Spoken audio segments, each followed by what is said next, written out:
மா, தீபிகாவும் அவங்க அம்மா அப்பாவும் வந்துட்டு இருக்காங்கம்மா. ஆமாமா. சூர்யா, அது வரல. அந்த பொண்ணதான் மணிகண்டனுக்கு பேசலாம்னு சொல்லி வந்திருக்கோம். ஓகே ஆயிடுச்சுன்னா தீபாவளி அன்னைக்கு காலையிலேயே நிச்சயம் பண்ணிடலான்னு இருக்கோம். அதுக்காக தான் உன்னை நான் எங்க வீட்டுக்கு வர சொன்னேன். வாட்?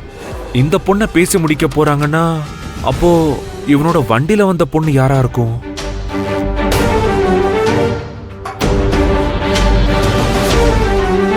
தம்பி, நீங்களும் நந்தினியை கூட்டிட்டு அவசியம் நம்ம வீட்டுக்கு வரணும். கண்டிப்பா வரேன் அங்கிள்.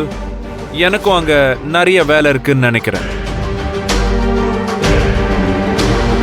அப்போ நாங்க கிளம்புறோம் புனிதா. சரிம்மா, அவசியம் நம்ம வீட்டுக்கு வந்துட்டு தான் போகணும். இங்க சரியா பேச முடியல, நீ தப்பா எடுத்துக்காதம்மா. பொண்ணு பார்த்துருக்கோம் பையனுக்கு, அவங்கள பார்த்து பேசணும். ஆண்டி ஆண்டி ப்ளீஸ் ப்ளீஸ், நீங்க வந்த வேலையை பாருங்க, நாங்க அப்படியே கிளம்புறோம். சரிப்பா.